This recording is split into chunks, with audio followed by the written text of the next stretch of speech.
it is something, again, I will have a chat with him to see, is there a clause that might be able to deal with that? There are those who've raised issues around taxation, responsibilities of KEBS, NACADA, and so on.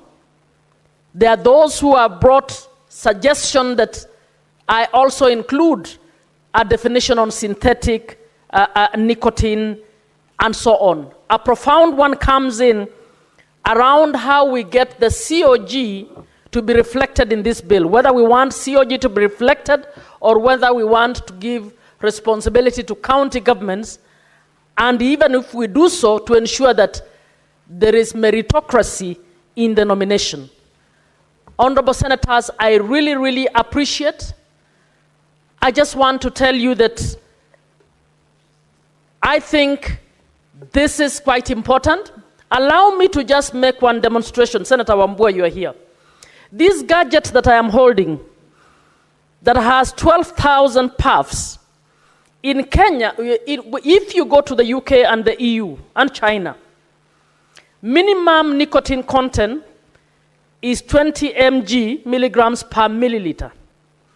In Kenya, and this gadget in particular, is 50 mg per milliliter. And this, in the UK and the EU, a gadget cannot have more than 6,000 puffs. This gadget has 12,000 puffs. So now if you have a naughty 10-year-old who gets access to one gadget in the EU, and one who gets access in Kenya to this gadget, the child in the EU needs to go to the shop 60 times in order to achieve the content of nicotine in this gadget in Kenya. So can you imagine your child in Kenya having one gadget in their bedroom, puffing away this gadget, but the one who's being not in the EU must be extremely innovative to go to the shop 60 times. That is how we are killing our children. Now, there are those who've raised the issue of how will you monitor residents.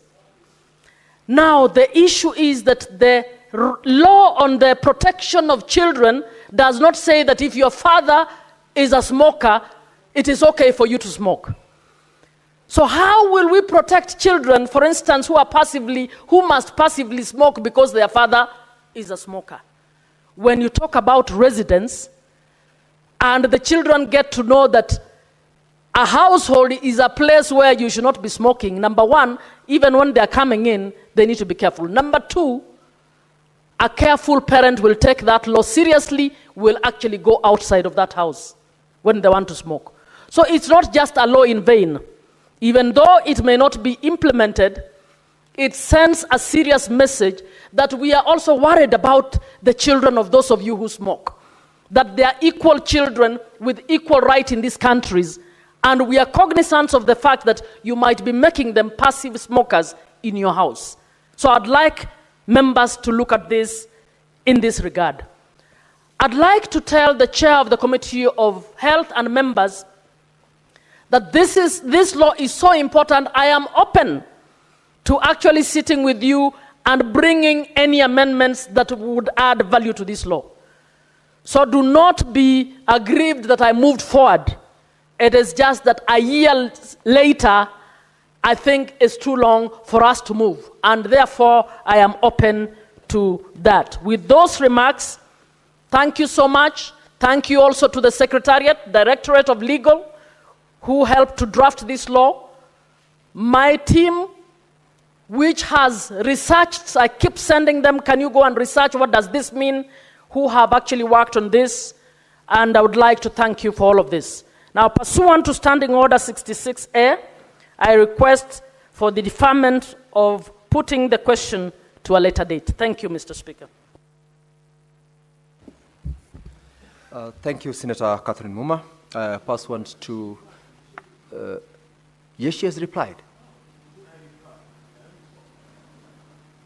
Kindly rephrase the closing comment. Honorable Speaker, I reply.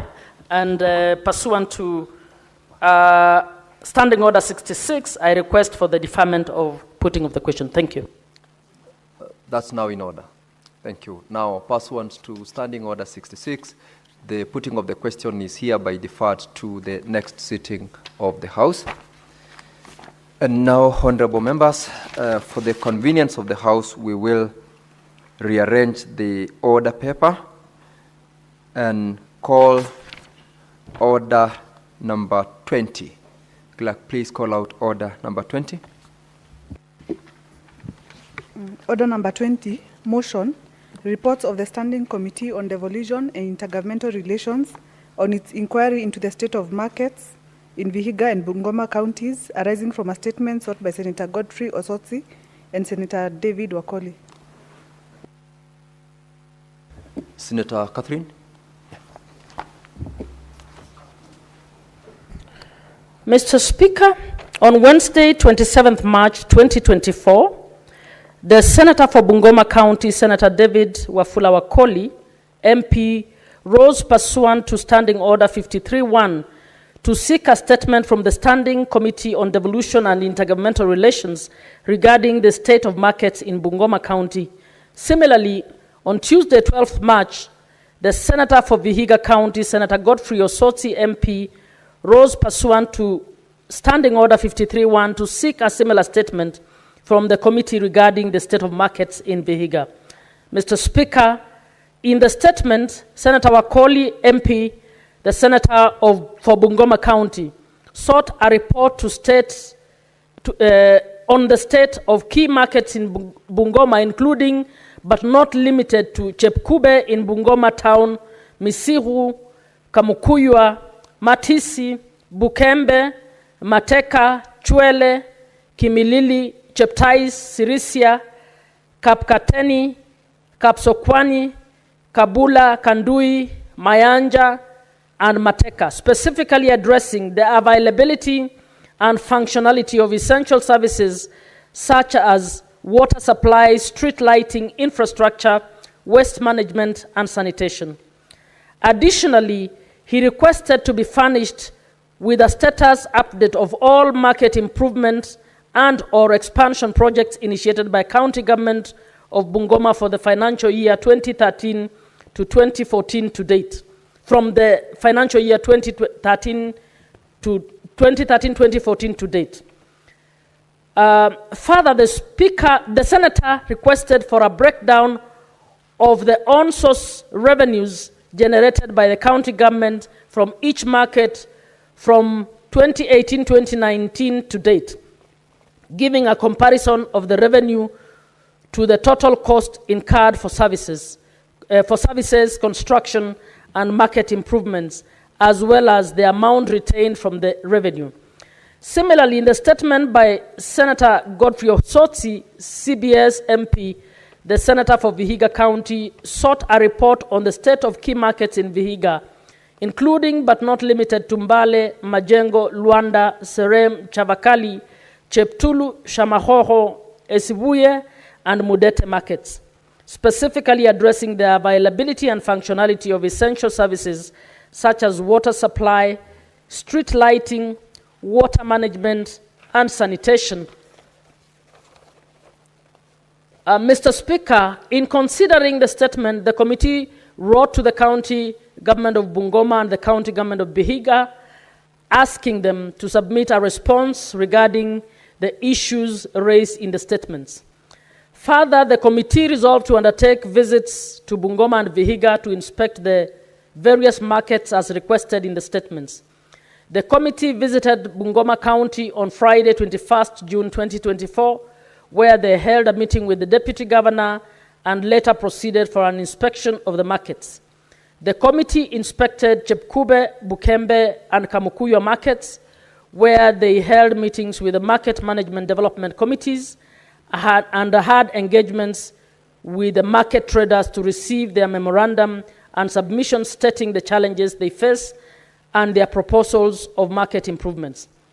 The committee visited Vihiga County on Saturday, 22nd June 2024, where they held a meeting with the governor and members of the county executive committee and later proceeded for an inspection of the markets.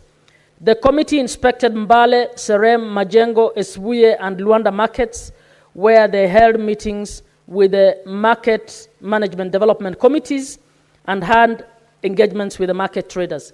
Mr. Speaker, the committee did an in-depth analysis of the stakeholders' submissions and made various observations which are set in Chapter 4 of these reports. The committee observed that the markets have the necessary essential services, that is water, street lighting, sanitation, and waste management, although they face challenges of inadequacy, vandalism, and poor maintenance. Additionally, the markets face a number of challenges, which include congestion due to limited space, poor drainage and sewerage systems, and insecurity that hinder business of the traders. Based on its findings and observation, the committee made various recommendations, which are set out in Chapter 5 of these reports. The committee recommended that the two respective county governments should ensure provision of adequate services to markets, provide a safe and comfortable working environment for the traders, and address the specific challenges facing traders in each market.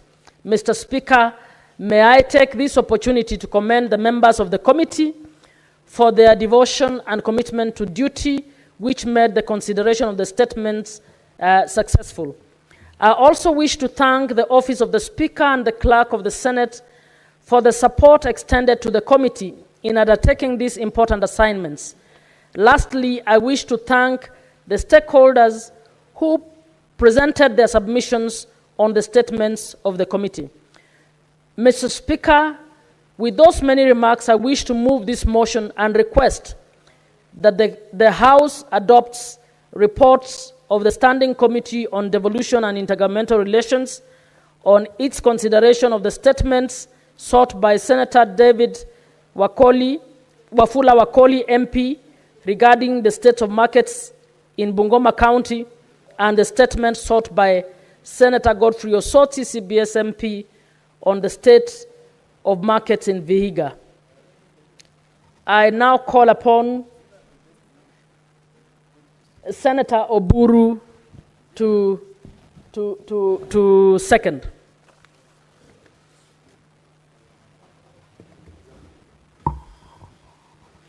Yeah, Mr. Speaker, sir, I was one of the members of the Senate who visited these markets in Bungoma and in Vihiga, and indeed I appreciate the commitment of the stakeholders whom we met everywhere we went, and we also thank the members of the Senate who requested for our visit. Mr. Speaker, I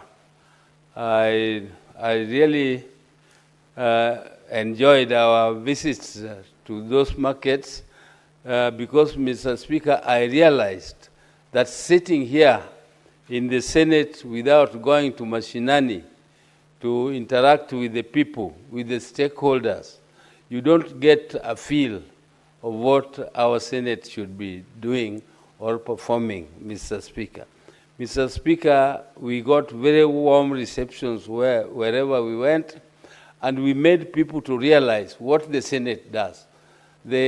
A lot of people don't realize the role of the Senate, and when we went there and explained and talked to the Wananchi were very, very receptive, and they gave us a lot of information which was very useful to us in writing the reports which have come out here.